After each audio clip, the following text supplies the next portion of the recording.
चलिए, तो ये अपनी 11वीं वीडियो है एमसीक्यूज की, जिसमें एनाटॉमी और फिजियोलॉजी के एमसीक्यूज को अपन डिस्कस करेंगे। देखते हैं पहला एमसीक्यूज। पहला क्वेश्चन क्या है? पहला क्वेश्चन क्या है? देखो, दोनों भाषाओं में लिखा हुआ है, हिंदी में भी और इंग्लिश में भी।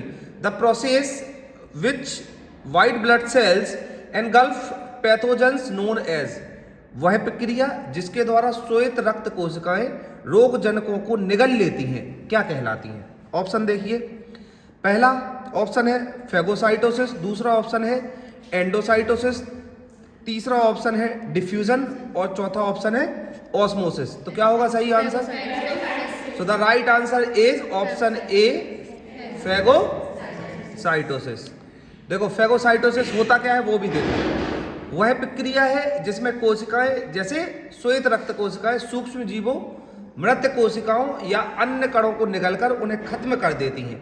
यह शरीर की इम्यून प्रणाली का एक महत्वपूर्ण हिस्सा है जो संक्रमण से बचाव करने में मदद करता है। मतलब अगर शरीर में कोई ऐसी डेड बॉडीज पड़ी हुई हैं या कोई भी ऐसी चीज है जिससे अंदर शरीर को नुकसान है, उसको कौन खत्म करने का काम करता है? कहाँ के खत्म करने का? So phagocytosis. ठीक है, phagocytosis is the process by which cells, white blood cells, engulf microorganisms, dead cells or other particles and destroy them. It is an important part of the body's immune system which helps defend against infection. ठीक है, चलो next question देखते हैं। Next question क्या है? Which of the following structures is part of the peripheral nervous system? यानी निम्नलिखित में से कौन सी संरचना परिधीय तंत्र का हिस्सा है? ऑप्शन देखो, brain, spinal cord, cranial nerves and thalamus. Which क्या होगा सही उत्तर? क्या होगा सही उत्तर? इसका सही उत्तर होगा option C, cranial nerves. Cranial nerves जो है वो परिधीय तंत्र का हिस्सा है। देखो, क्रेनियल नर्व्स क्या होती है? वे तंत्रिकाएं जो मस्तिष्क से निकलकर सिर, गर्दन और कुछ अंगों को संदेश देती हैं। मानव शरीर में कुल कितनी होती हैं? 12 क्रेनियल नर्व्स होती हैं। नर्व्स मस्तिष्क के विभिन्न हिस्सों से निकलकर शरीर के विभिन्न भागों में कार्य करती हैं। Cranial nerves are the nerves that emerge from the brain and send messages to the head, neck and some organs. There are a total of 12 cranial nerves in the human body. These nerves emerge from different part of the brain and work in different part of the body. English Hindi दोनों में। अभी एक कौन मुझे phone कर रही थी कि सलोनी ने किया था कि इंग्लिश में लिख सकती हूँ, तो दोनों ही भाषाएं कर दी मैंने, है ना? तो तुम लोगों को इजी पड़ेगा, हिंदी इंग्लिश दोनों में ही। चलो अगला क्वेश्चन देखते हैं। What is the primary function of the liver? यकृत का प्राथमिक कार्य क्या है? ऑप्शन देखें। पहला ऑप्शन है प्रोड्यूस इंसुलिन, क्या यह इंसुलिन को प्रोड्यूस करता है? सेकंड ऑप्शन है स्टोर बाइल, क्या ये स्टोर बाइल जो जूस होता है उसको स्टोर करता है? तीसरा ऑप्शन डिटॉक्सिफाई हार्मफुल सब्सटेंसेस, क्या ये हार्मफुल सब्सटेंसेस को डिटॉक्सिफाई करता है? और चौथा ऑप्शन है रेगुलेट ब्लड प्रेशर, क्या यह ब्लड प्रेशर को रेगुलेट करता है? क्या होगा सही उत्तर? कौन सा? Option C. So the option C is the right answer, detoxify harmful. जितने भी ऐसे विषैले पदार्थ जो होते हैं जो शरीर में उपस्थित होते हैं उसको डिटॉक्सिफाई करने का काम लीवर के द्वारा, यकृत के द्वारा किया जाता है। देखो, हानिकारक पदार्थों से शरीर को डिटॉक्सिफाई करना क्या होता है? का मतलब है शरीर में विषाक्त तत्वों का बाहर निकलना, ताकि शरीर स्वस्थ संतुलित रह सके। यह प्रक्रिया प्राकृतिक रूप से शरीर में होती है, लेकिन कुछ बुरे आहार, जीवन शैली, बाहरी प्रदूषण के कारण शरीर में विषैले पदार्थ जमा हो सकते हैं। शरीर में हानिकारक पदार्थों को निकालने के मुख्य तरीके निम्नलिखित हैं, जिसमें से एक मेन क्या है? लीवर। इसका काम क्या होता है? यकृत शरीर का सबसे प्रमुख डिटॉक्स अंग है। यह शरीर में जमा हानिकारक पदार्थों जैसे शराब, प्रदूषण और कुछ दवाओं के विषैले पदार्थों को कम करने का, यह पदार्थों को पानी में घुलनशील रूप में बदलकर पेशाब के द्वारा बाहर निकालता है। Detoxification of harmful substances means removing toxic elements from the body so that the body can remain healthy and balanced. This process occurs naturally in the body, but due to some bad diet, lifestyle or internal pollution, toxins can accumulate in the body. The main ways to remove harmful substances from the body are as follows. Functions of liver, यानी liver का यह काम है. The liver is the most important detox organ of the body. It works to detoxify harmful substances accumulate in the body such as alcohol, pollution and some medicines in convert the substances into water soluble from and excrete them through urine. समझ गए? ये बिल्कुल याद हो जानी चाहिए चीजें, है ना? चलो अगला क्वेश्चन देखते हैं. Which of the following is not a function of the क्या लिखा है यार? इंटीग्यूमेनेटरी क्या लिखा है? सिस्टम. TARY लिखा है. ये जो लास्ट में देख रहे हैं इंटीग्यूमेनेटरी सिस्टम. निम्नलिखित में से कौन सा अध्यावरण तंत्र का कार्य नहीं है? अध्यावरण तंत्र का कौन सा कार्य नहीं? इन क्वेश्चनों में ना एक चीज बहुत ध्यान दिया करो. देखो ये जल्दी जल्दी में ध्यान नहीं रहता कि यहां नहीं पूछा गया था, और बता कौन सा देते हैं? है. ठीक है, तो ये ध्यान देना. चलो ऑप्शन है सर्कुलेटिंग ऑक्सीजन, दूसरा ऑप्शन है रेगुलेटिंग बॉडी टेम्परेचर, तीसरा ऑप्शन है प्रोड्यूसिंग हार्मोन्स, और चौथा ऑप्शन है प्रोड्यूसिंग ब्लड सेल्स. तो what is the right answer? Gas करो कौन सा ऑप्शन होगा? अध्यावरण तंत्र का कौन सा कार्य नहीं है? बताओ.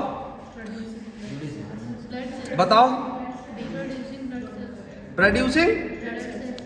The right answer is option C, producing hormones. Hormones को प्रोड्यूस करने का काम अध्यावरण. अब सुन लो अध्यावरण होता क्या है. ठीक है, अरे यार अध्यावरण इसमें नहीं मेंशन किया गया है. चलो वो अध्यावरण एक तंत्र होता है जिसके बारे में अभी मैं बाद में तुम लोगों को पूरा एक एक्सप्लेन कर दूंगा, इसमें शायद है नहीं, वो बताते हैं अध्यावरण तंत्र को क्या होता है. चलो नेक्स्ट क्वेश्चन देखते हैं. The part of the nervous system that controls that fight और फ्लाइट रिस्पॉन्स इज, यानी तंत्र का वह भाग जो लड़ो या भागो प्रतिक्रिया को नियंत्रित करता है वह है. तंत्र का एक ऐसा भाग होता है जो बोलता है कि लड़ो यानी मारो भाग लो, है ना? ऐसे ही होता है ना अधिकतर. देखो कौन सा भाग है वो है? देखो parasympathetic nervous system, sympathetic nervous system, somatic nervous system and central nervous system. कौन सा ऑप्शन होगा इसमें सही? Option number B is the right answer, sympathetic nervous system. Sympathetic nervous system जो होता है वो कौन से सिद्धांत पर काम करता है? लड़ो और भागो. ठीक है, चलो सहानुभूति पूर्वक तंत्र का तंत्र, इसको हिंदी में क्या बोला जाता है? सहानुभूति, यानी sympathetic nervous system.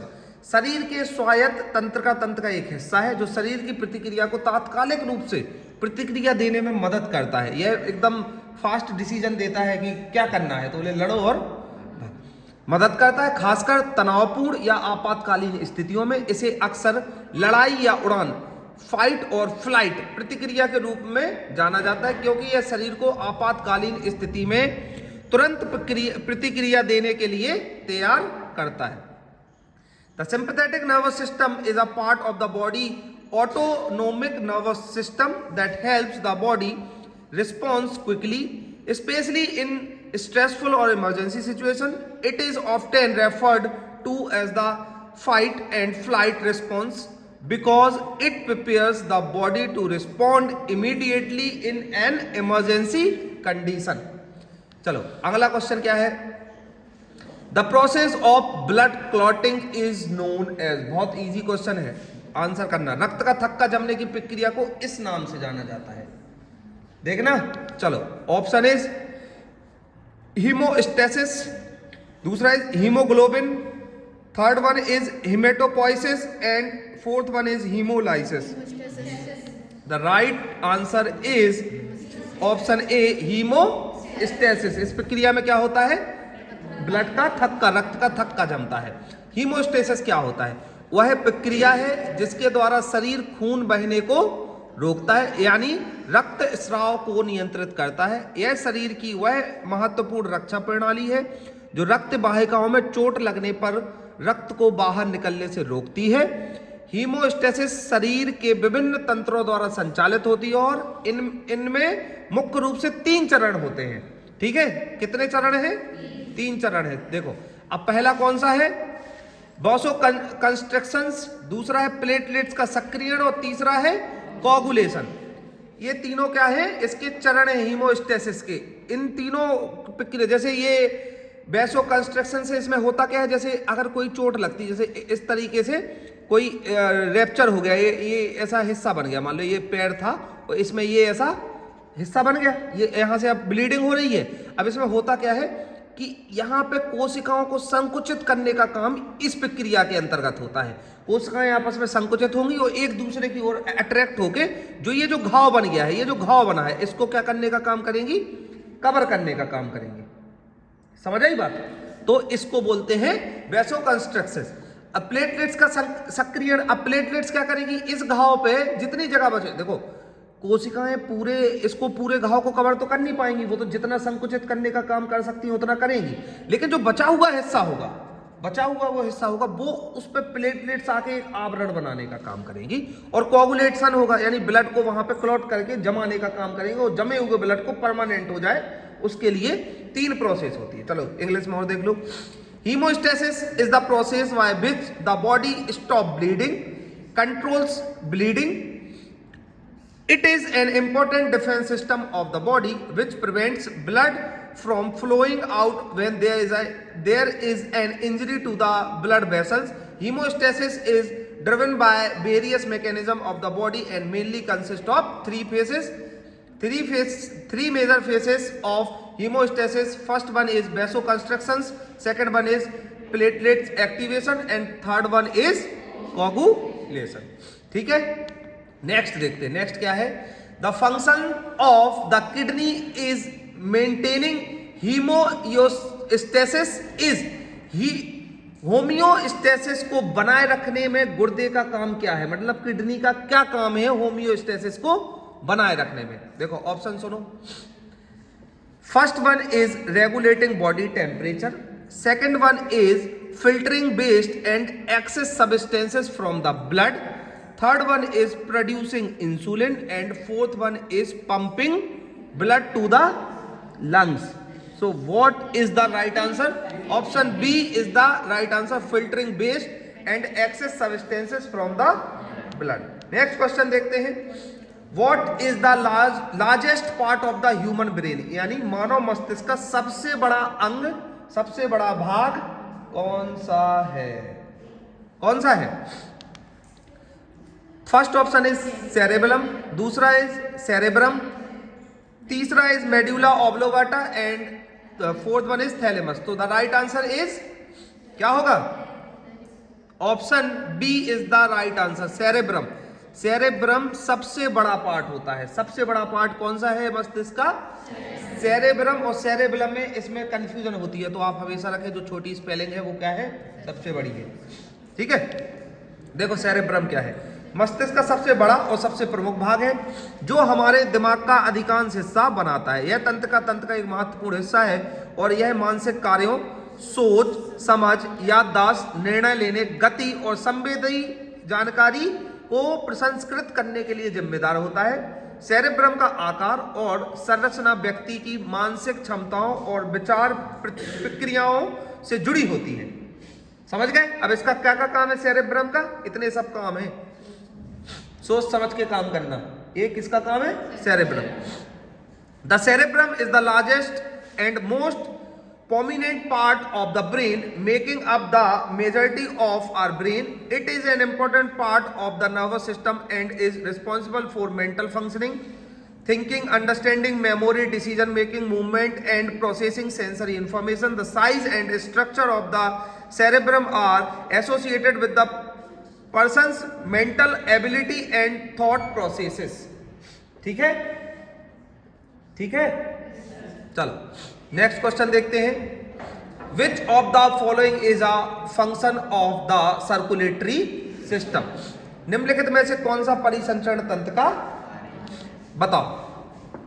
Producing hormones, transporting oxygen and nutrients to cells, third one is storing fat and fourth one is maintaining balance.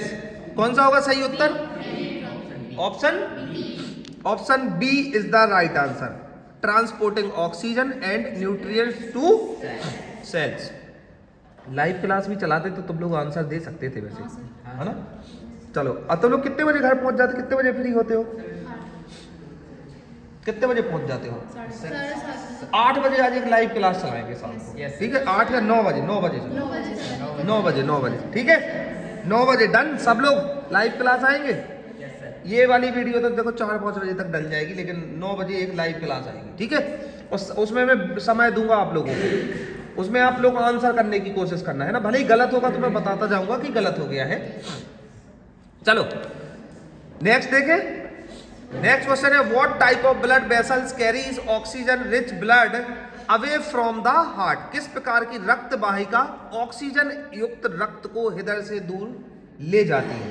कौन सी वाहिकाएं ऐसी हैं जो हार्ट से और दूसरी तरफ किसको ले जाती हैं? हार्ट से सेल्स और ऑर्गन की तरफ रक्त को ऑक्सीजन युक्त यानी प्योर ब्लड को लेके जाती है।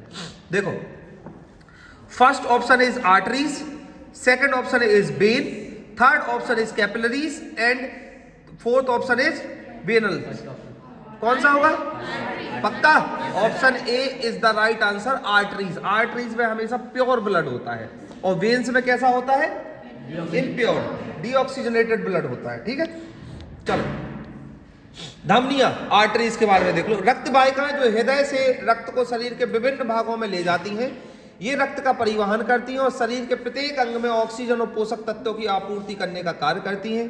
धमनियां कैसी होती? मोटी, लचीली, मजबूत होती हैं, क्योंकि उन्हें उच्च दबाव वाले रक्त को परिवहन करना होता है, क्योंकि इस पे प्रेशर बहुत ज्यादा पड़ता है, ब्लड का प्रेशर ज्यादा होता है, क्योंकि उसको हार्ट पंप कर रहा है उसी टाइम पे, ठीक है? तो इनको मजबूत होना पड़ता है, नहीं तो फट जाएंगी।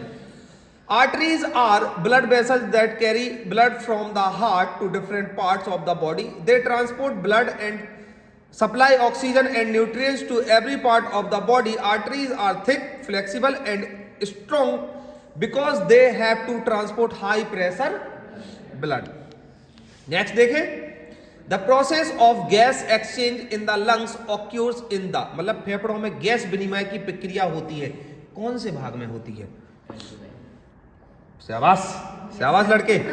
पहला ऑप्शन है ब्रोंकाई, सेकंड ऑप्शन है एल्वियोलाई और तीसरा ऑप्शन है ट्रैकिया और लैरिंग्स। तो the right answer is alveoli. Hemraj होशियार है ना? चलो अगला क्वेश्चन है, the hormone responsible for regulating metabolism is? चयापचय को विनियमित करने के लिए जिम्मेदार हार्मोन से? ये बताओ, अब जी बताओ। चलो ऑप्शन तो सुन लो, HCl।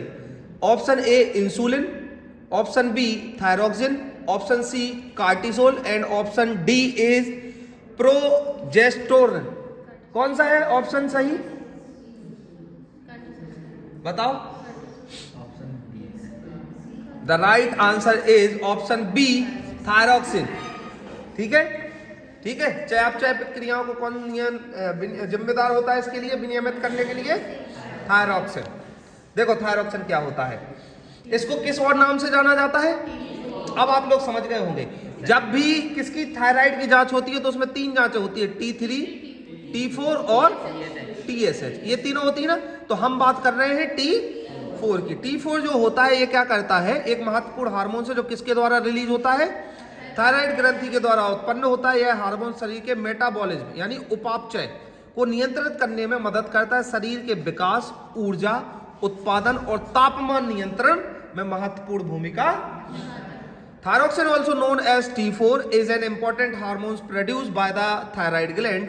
This hormone helps control the body's metabolism and play an important role in body growth, energy production and temperature regulation. ठीक है, नेक्स्ट क्वेश्चन देखो, विच of the following is not part of axial skeleton? निम्नलिखित में से कौन अक्षीय कंकाल का हिस्सा नहीं है?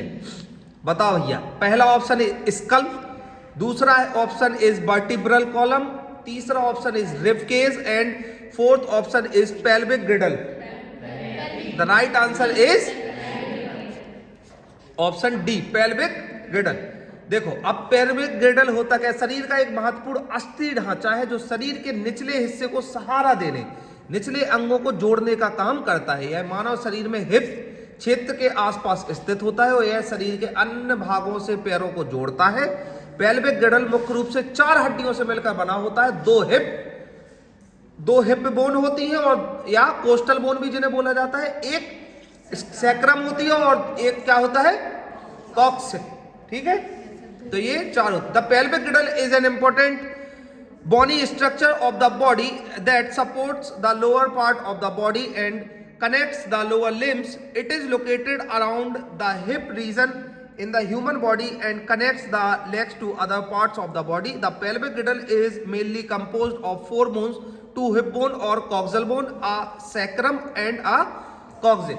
ठीक है, next question, which of the following best describes the structure of the heart? निम्नलिखित में से कौन सा कथन हृदय की संरचना का सबसे अच्छा वर्णन है? इसमें हृदय की संरचना, जैसे हेमराज की संरचना बताई जा रही है कि थोड़ा सा रंग सांवला है, बहुत ज्यादा हंसता है, 2 पांव है, 2 हाथ है, ऐसे ही हृदय की संरचना बताई जा रही है। बताना है इसमें से कौन सा सही है। पहला बताया जा रहा है कि इसमें 4 चैम्बर है, 2 आर्टरिया है एंड 2 वेंट्रिकल्स है। दूसरा इसमें बताया जा रहा है कि इसमें 2 चैम्बर है, 1 आर्ट्रियम है और 1 वेंट्रिकल है। तीसरा बताया जा रहा है कि 3 चैम्बर है, 2 आर्टरिया है एंड 1, और चौथा इसमें ऑप्शन है कि 6 चैम्बर है, 4 आर्टरी है और 2। तो the right answer is option A, 4 chamber होते हैं, 2 आर्टरिया होती है और 2 वेंट्रिकल्स होते हैं। बहुत बढ़िया, निकल जाएगा तुम लोगों को पेपर। पहला क्वेश्चन, अगला नेक्स्ट क्वेश्चन देखते हैं। The part of the brain that is responsible for balance and coordination is the, यानी मस्तिष्क का वह भाग जो संतुलन और समन्वय के लिए जिम्मेदार होता है। देखो, मेड्यूला ओब्लोंगाटा, दूसरा है सेरेबलम, तीसरा है हिप्पोकैम्पस एंड फोर्थ ऑप्शन है एमाइलेडाला। क्या है? द राइट आंसर इज ये पूरा कंट्रोल अभी पढ़ाया था ना, अभी बता रहे थे, बैलेंस बनाने का काम करता है, सोच समझ संतुलन समन्वय सबका काम सेरेबेलम करता है। ठीक है, नेक्स्ट क्वेश्चन देखो, which system is responsible for controlling and coordinating body movement? शरीर की गतिविधियों को नियंत्रित और समन्वयित करने के लिए कौन सी प्रणाली जिम्मेदार है? First option is endocrine system, second option is nervous system, third option is circulatory system and fourth option is respiratory system. कोई नहीं बताएगा, ये वाला ग्रुप बताएगा। बताओ कौन सा होगा सही उत्तर? अरे तुक्का तो मारो, पेपर में जैसे तुक्का मारते। ऑप्शन, चलो तुक्का लग गया, option B is the right answer is nervous system. ठीक है, लग गया तुक्का। चलो नेक्स्ट क्वेश्चन इज, अबे इसको क्या हो गया सर? वो लाइट वजह से होता है। अबे कब से ऐसी वीडियो बन रही? नहीं सर, वीडियो जवाब आ रही। चलो the next question is, the process of moving food from the mouth to the stomach is called. भोजन को मुंह से पेट तक ले जाने की प्रक्रिया को क्या कहते हैं? ऑप्शन सुनो, digestion, option B absorption, option C peristalsis and option, अरे तो the option C peristalsis is the right answer. ठीक है, देखो पेरिस्टालिस होता क्या है? वह लहराती हुई गति है जो पाचन तंत्र में भोजन और अन्य पदार्थों को एक स्थान से दूसरे स्थान तक ले जाती है। यह एक स्वचालित प्रक्रिया होती है जो मांसपेशियों के संकुचन और विश्राम के द्वारा नियंत्रित होती है और यह मुख्य रूप से पाचन नलिका यानी डाइजेस्टिव ट्रैक में होती है, जैसे कि अंतनलिका और आंत यानी ईसोफेगस और इंटेस्टाइन और पेट यानी स्टमक। तो ये पेरिस्टालिसिस प्रोसेस कहलाती है। Peristalsis is the Undulating motions that moves food and other substances from one place to other in the digestive system. It is an automatic process controlled by the contracting and relaxation of muscles and occurs mainly in the digestive tract, such as the esophagus, intestine and stomach. ऐसे ना जो जो वो होती है क्या नाम से, जो ये पूरी ट्रैक होता है ना, ट्रैक में क्या करता है, अब ऐसा जैसे कोई भी ऐसी लहर बनी हुई है, देखो जैसे ट्रैक, ये हमारी क्या है, ये ट्रैक है मान लो, अब इसमें ना ऐसे ऐसे ऐसे ऐसे वो है, ठीक है, ठीक है। अब यहां से खाना आएगा, ये इसको प्रेस करेगा, ये आगे खिसक जाएगा, फिर ये प्रेस करेगा, फिर आगे खिसक जाएगा, फिर ये प्रेस करेगा आगे। यही प्रोसेस क्या कहलाती है, पेरिस्टलेसिस, लहराती हुई प्रक्रिया, ठीक है। नेक्स्ट क्वेश्चन देखो, the main function of the pancreas in digestion is to, यानी पाचन में अग्नाशय का मुख्य कार्य क्या है। पहले ऑप्शन सुन ले गधी, देखो, produce bile, second secrete digestive enzyme and insulin, third one is absorb nutrients and fourth one is store food. The option B is the right answer, secrete digestive enzyme and insulin. चलो, the next question is the basic unit of the nervous system is to, तंत्र का तंत्र की मूल इकाई क्या है nervous system की, ठीक है। न्यूरॉन, जिलिया सेल, एक्सॉन या synapse. The right answer is option A, neuron. चलो, the function of the myelin sheaths is to, myelin आवरण का कार्य क्या है। देखो देखो, store neurotransmitters, insulate axons and speed up nerve impulses, protect the brain, transmit signals between neurons. तो the right answer is option B. इसका काम क्या होता है, insulate axons, speed up nerve impulses. Nerves की जो प्रक्रिया होती है उसको बढ़ाने का काम कौन करता है, माइलिन आवरण। देखो माइलिन आवरण के बारे में सुनो, तंत्रिका कोशिकाएं न्यूरॉन के अक्ष तंतुओं यानी एक्सॉन्स के चारों ओर पाए जाने वाला एक सुरक्षात्मक और उत्तेजना चालक आवरण है। यह एक प्रकार का चिकना लचीला पदार्थ होता है जो विशेष रूप से माइलिन नामक प्रोटीन और वसा से बना होता है, इसलिए इसको माइलिन आवरण बोला जाता है। माइलिन आवरण तंत्रिका तंतु की गति और कार्य में महत्वपूर्ण भूमिका निभाता है। The myelin sheaths is the protective and excitation conducting sheets found around the axons of nerve cells, neurons. It is a type of smooth and flexible substances which is made up of a protein and fat called myelin. The myelin sheets play an important role in the movement and function of nerve fibers. The next question is the function of platelets in the blood is to, यानी रक्त में platelets का कार्य है, तो क्या है, transport oxygen, क्या है, ऑक्सीजन को ट्रांसपोर्ट करने का काम करती है। Option B fight infections, option C clot blood, option D regulate body. Option C is the right answer, हार गए 7 crore. Option C is the right answer, clot blood, blood की क्लॉटिंग करने का काम करती है जहां पे कोई चोट लगी हो या रक्त की बहाव हो रहा हो, ठीक है। तो क्या है question, which of the following is the part of the central nervous system, यानी निम्नलिखित में से कौन केंद्रीय तंत्रिका तंत्र का भाग है। केंद्रीय nervous, spinal cord, ganglia and cranial nerves. तो the right answer is option B, spinal cord. इसके 2 ही भाग होते हैं, सुनो अब कौन कौन से होते हैं। केंद्रीय तंत्रिका तंत्र यानी सेंट्रल नर्वस सिस्टम, सीएनएस, मानव शरीर का एक महत्वपूर्ण भाग है जो तंत्रिका तंत्र को नियंत्रित करता है। यह 2 प्रमुख अंगों से बना होता है। पहला अंग कौन सा होता है और दूसरा कौन सा होता है, स्पाइनल कॉर्ड। ब्रेन और स्पाइनल कॉर्ड से मिलकर बना। केंद्रीय तंत्रिका तंत्र शरीर के सभी तंत्रिकीय संकेतों का प्रसंस्करण और समन्वय करता है जो शारीरिक कार्यों और मानसिक प्रक्रियाओं के लिए। The central nervous system CNS is an important part of the human body that controls the nervous system. It is made up of 2 major organs, the brain and the spinal cord. The central nervous system processes and coordinates all the nervous signals of the body which are necessary for physical functions and mental processes. समझ गए? चलो next question is which hormones is primarily responsible for regulating blood sugar levels, यानी रक्त शर्करा के स्तर को विनियमित करने के लिए मुख्य रूप से कौन सा हार्मोन्स जिम्मेदार है? बिना ऑप्शन के बताओ क्या होगा सही।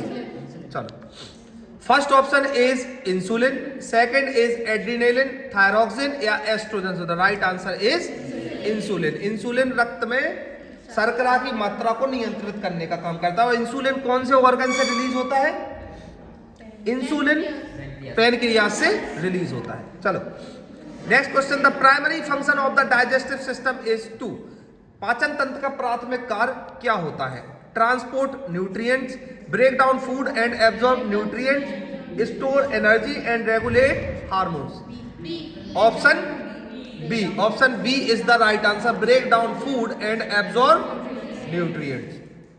नेक्स्ट क्वेश्चन है किस प्रकार का संयोजी ऊतक वसा का भंडारण करता है? Which type of connective tissue store fat? First option is cartilage, second option is bone, third option is adipose tissue and fourth option is blood. क्या होगा राइट आंसर? एडिपोज टिश्यू जो होते हैं वो क्या करते हैं? वसा का भंडारण करने का काम करते हैं। देखो एडिपोज ऊतक, एडिपोज टिश्यू या वसा ऊतक शरीर में वसा फैट का संग्रहण करने वाला विशेष प्रकार का संयोजी ऊतक है। यह ऊतक मुख्य रूप से एडिपोसाइट्स नामक कोशिकाओं से बना होता है। ये याद रखना, ये एडिपोसाइट्स, इसलिए देखो ये हाईलाइट किए हुए हैं ये चीजें। एडिपोसाइट्स नामक कोशिकाओं से बना होता है जो वसा को संग्रहित करने का कार्य करते हैं। एडिपोज ऊतक शरीर के विभिन्न भागों में पाया जाता है। इसका मुख्य कार्य ऊर्जा का भंडारण करना, शारीरिक तापमान को नियंत्रित करना और आंतरिक अंगों को सुरक्षा प्रदान। Adipose tissue is the special type of connective tissue that stores fat in the body. This tissue is mainly composed of cells called adipocytes which store fat. Adipose tissue is found in various parts of the body and its main functions are the store energy, regulates body temperature and provide protection to internal organs. तो इस तरीके से हमारे कितने question आज complete हो गए? 7 करोड़। ठीक है, तो ये हमारा हाँ